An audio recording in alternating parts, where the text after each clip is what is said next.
अस्सलाम वालेकुम। उम्मीद है कि आप सब खैरियत के साथ होंगे। मैं खालिद महमूद ब्रैडफोर्ड आपके साथ एक बार फिर मुखातब हूँ कि कल जो हमने प्रोग्राम किया यौम यकजहती पाकिस्तान के साथ, और अल्हम्दुलिल्लाह काफ़ी लोगों ने वहाँ अटेंड किया और उसको काफ़ी सपोर्ट किया कि जब भी कोई मुश्किल वक्त आए पाकिस्तान में तो हम पाकिस्तान के साथ हैं। स्पेशली जो कश्मीरी कम्युनिटी है वो पाकिस्तान के साथ खड़ी है। स्पेशली जब इंडिया की तरफ से एक एक्यूजेशन आ रही है, ब्लेम आ रहा है कि वो जो बेलगाम में जो हादसा हुआ, जो भी तशद्दुद वहाँ हुआ, वो पाकिस्तान स्पॉन्सर टेररिस्ट थे। तो ये बात ये है कि भाई आपके मुल्क में वो हुआ है, आप का वो जो कब्ज़ा एरिया है हमारा जम्मू और कश्मीर का, तो आपने वहाँ 9 लाख 1 मिलियन से ज़्यादा वहाँ फ़ौज बैठाई हुई है, और 2019 के कब्ज़े के बाद फ़ौज की तैनाती उतनी है और आपने कुछ रिलीफ नहीं उन लोगों को दिया। हालांकि आप कब क्लेम कर रहे हैं कि वो इंडिया का हिस्सा आपने बना लिया। तो बात यह है कि आपकी हिपोक्रेसी हर वक्त क्यों, जब भी कोई इंटरनेशनल लीडर आपके पास जाता है, स्पेशली अमेरिकन्स जब जाते हैं, तो आपके मुल्क में इस तरह का टेररिस्ट अटैक होता है और फिर आप लोगों को शो करते हैं कि भाई ये पाकिस्तान की तरफ से हो रहा है, तो हम आप उनके साथ बात नहीं कर सकते जब तक ये टेररिज्म नहीं जना ख़त्म होगा। तो भाई टेररिज्म खुद करते हो तो ख़त्म कैसे हो? लिहाजा ये जो डबल स्टैंडर्ड है आपका, ये आप लोगों को फूल नहीं बना सकते। और इसी तरह कल काफ़ी साथियों ने इस पे इत्फाक किया कि भाई ये इल्ज़ाम आपका बिल्कुल सरासर गलत है और हम इसको कभी भी एक्सेप्ट नहीं करेंगे, और अपनी जो है ना वो सोच को तब्दील करो और अपने लोगों को ना मरवाओ। और दूसरी बात ये है कि अगर आपने इसको ये जो अटैक हुआ विद इन 1 आवर, जो इंडस वाटर्स ट्रीटी थी, आपने वो उसको सस्पेंड कर दिया, ख़त्म कर दिया, तो उसकी क्या इमरजेंसी ज़रूरत पड़ी थी आपको कि भाई आपका पास सबूत ही नहीं है, कोई प्रूफ ही नहीं है, तो ये जो इंटरनेशनल ट्रीटी है आपने ख़त्म की है। लिहाजा आपने एक्शन करके कुछ रिएक्शन लेना था। तो लिहाजा आपकी ये जो बिल्कुल डबल स्टैंडर्ड है कोई भी एक्सेप्ट नहीं करता।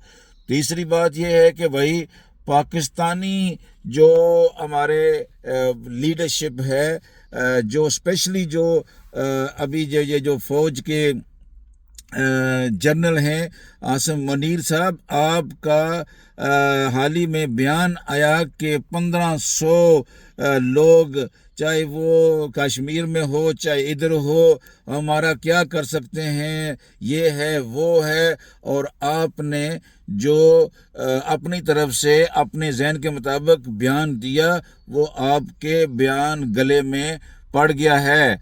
भाई जब आप अपने मुल्क में तशद्दुद करेंगे, लोगों को एक इंसानी हकूक नहीं देंगे, तो फिर आप पे भी सवाल बनता है। लिहाजा आप अपने मुल्क के हालात के जो है ना वो ज़िम्मेदार हैं। जो भी गवर्नमेंट्स वगैरह लीडरशिप आती है, आपका हमेशा उस पर इन्फ्लुएंस रहता है। लिहाजा डेमोक्रेसी और हिपोक्रेसी की दो बातें हैं।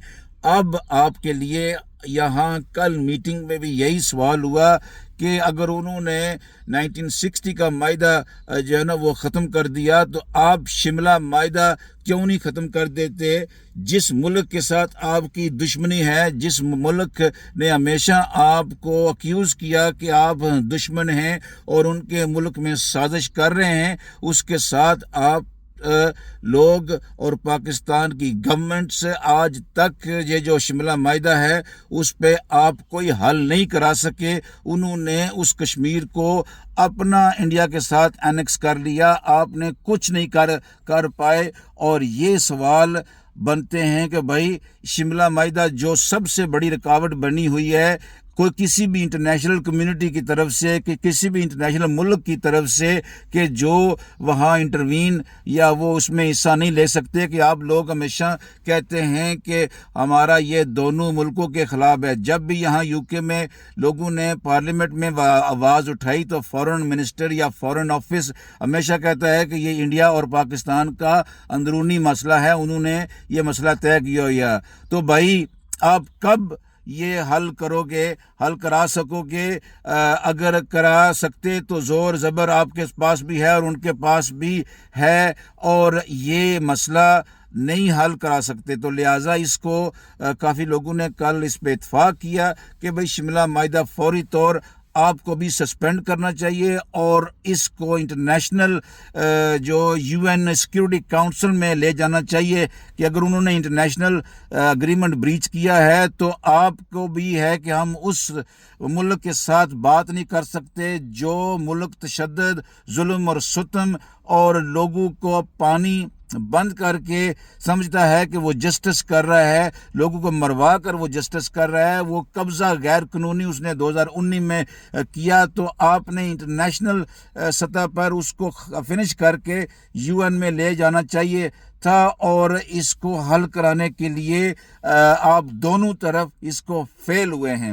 تو لہٰذا آپ کو دونوں کو یہ ایک ہے کہ اپنی دشمنی ختم کریں اور ہم کشمیریوں کو آزاد کریں. جو تھرڈ آپشن ہی آخر کار آپ کو دینا پڑے گا کہ کشمیری چاہیں گے, جو بھی چاہیں گے وہ فیصلہ کریں گے, اور کشمیریوں کو فیصلہ جو ہے نا وہ یو این کی سیکیورٹی کاؤنسل کا حصہ ہے, اور آپ دونوں فیل ہو چکے ہیں اور یہ مسئلہ آپ حل نہیں کرا سکتے. لہٰذا آپ کو, ہم سب کو, یہ جو ویڈیو میری سن رہے ہیں, آپ کو ایک آپ کے لیے سوال چھوڑ رہے ہیں, کیا پاکستان کو ابھی فوری طور شملہ معاہدہ اور بھی جتنے بھی انٹرنیشنل معاہدے ہیں ہمارے اس ریاست کے لیے, جو جموں کشمیر کی ریاست ہے اس کو ختم کرنا چاہیے؟ اور چائنا کے پاس ساتھ بھی آپ نے جو ان کو گفٹ کیا ہوا ہے, یہ سب ڈسپیوٹڈ ایریا ہے, کسی کو پورا حق نہیں, کوئی مالک نہیں ہے اس کشمیر کا جو کسی کو گفٹ دے. لہٰذا ماضی میں غلطیاں سب کی طرف سے ہوئیں اور ہم کشمیری درمیان میں مارے گئے اور مارے جا رہے ہیں اور آئندہ بھی مارے جائیں گے. ابھی بھی لائن آف کنٹرول پہ آپ دونوں کی ٹینشن کی وجہ سے وہاں جو ہے نا اس طرف اور اس طرف بھی وہ کشمیری مارے جا رہے ہیں. لہٰذا یہ ظلم اور ستم بند کریں, ہم یہ کبھی بھی ایکسیپٹ نہیں کریں گے. یہ سوال سب کے لیے ہے. السلام علیکم ورحمۃ اللہ.